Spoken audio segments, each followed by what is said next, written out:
నిన్నటి రోజున ఫిబ్రవరి 4, 2025 తేదీని మాలలందరూ బ్లాక్ డేగా ప్రకటిస్తా ఉన్నాం. మాలల జీవితాల్లో చీకటి రోజులు నింపిన ఈ కాంగ్రెస్ ప్రభుత్వం గాని, అక్కడ పైన బీజేపీ ప్రభుత్వం గాని, ఇక్కడున్న కాంగ్రెస్ ప్రభుత్వం గాని, ఏ ప్రభుత్వంనైనా ఇక నుంచి మాలలారా మేల్కోలండి.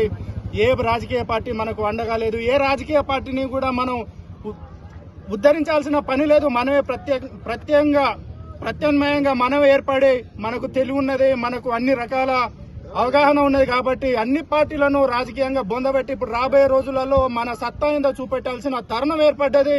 మన శక్తి మొన్న పెట్టిన డిసెంబర్ 1 సభకు కొంత భయపడ్డది అనుకున్నాం కానీ ఇప్పటి వరకు కూడా మళ్ళా ప్రభుత్వం అన్ని రాజకీయ పార్టీలు అదే అలసత్వాన్ని మన మాలల పైన చూపెట్టడం జరుగుతూ ఉన్నది.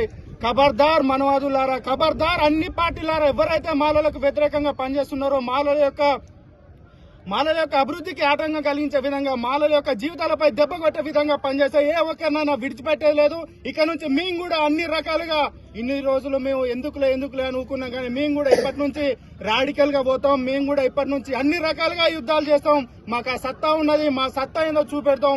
మీకు ఖబర్దార్, మీ పార్టీలన్నింటినీ నాశనం చేయకపోతే, ఎవరైతే మా మాలలకు వ్యతిరేకంగా పనిచేసే ఏ పార్టీలనైనా బొందబెట్టకపోతే మేము ఈ రోజు నుంచి కంకణం కట్టుకున్నాం. అయ్యా తెలంగాణ రాష్ట్రంలో ఉన్న మాలలారా, ఇప్పటికైనా కళ్ళు తెరవండి.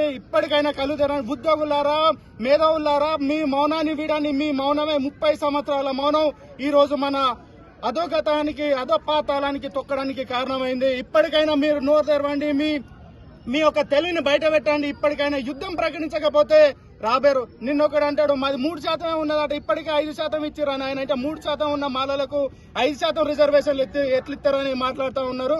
మరి ఎక్కడి నుంచి వీళ్ళకి ఎంపరికల్ డాటా, సైంటిఫిక్ డాటా ఏనంగా తీసిరో కాంగ్రెస్ పార్టీని గల్లబట్టి మేము ఖచ్చితంగా విద్యార్థి లోకంగా, యువజన లోకంగా మేము కాంగ్రెస్ పార్టీని గల్లబట్టి అడిగే రోజులు ముందున్నాయి. ఇక్కడి నుంచి మా కార్యాచరణ అదే.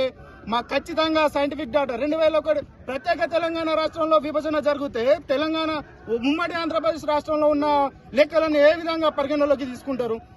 ఎప్పుడైనా సుప్రీంకోర్టు ఆర్డర్ లో కూడా ఉన్నది 2001 జనాభా లెక్కల ప్రకారం చేయమని. ఎక్కడ సుప్రీంకోర్టు కూడా ఇప్పటి వరకు ఎక్కడ సూచన చేయలే.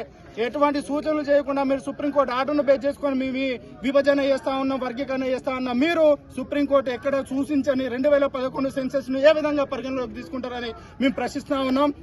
ఖచ్చితంగా ఖబర్దార్ రేవంత్ రెడ్డి, ఖబర్దార్. అరే ముండా కొడక, బట్టి విక్రమార్క, నువ్వు మా మాలకులంలో పుట్టి కూడా వేస్ట్. ఈ 9 మంది ఈ మాలకులంలో ఉన్న ప్రజాప్రతినిధులారా, మీరు రాజీనామా చేయండి. మీరున్నా కూడా మీ దిష్టి బొమ్మలు దహనం చేయబోతా ఉన్నా. మీ ఇంట్లో ముట్టడికి వస్తా ఉన్నా. మీ విద్యార్థి లోకంగా మీరు నిండు సభలో ఉండి కూడా మీరు ప్రశ్నించకపోతే అన్యాయం జరుగుతుండే, మన మాల జాతికి అన్యాయం జరుగుతుండే. మిమ్మల్ని ఎందుకు మేము ఎన్నుకున్నది పనిలేక కాదు. ఖచ్చితంగా మీ అందరి మీరు కాంగ్రెస్ పార్టీలో ఉన్నంత కాలం, ఏ కాంగ్రెస్ పార్టీ అయినా కాదు, ఏ పార్టీలో ఉన్న రాజకీయ నాయకులైనా మాల రాజకీయులందరి ఇళ్లను ముట్టడిస్తాం. ఖచ్చితంగా మీ అందరి అంతు చూస్తూ ఉంటాం. మీరందరూ కదిలి రాకపోతే మాల జాతిని గనక మీరు మాల జాతితో కలిసి రాకపోతే మీ అందరి హెచ్చరిస్తా ఉన్నాం.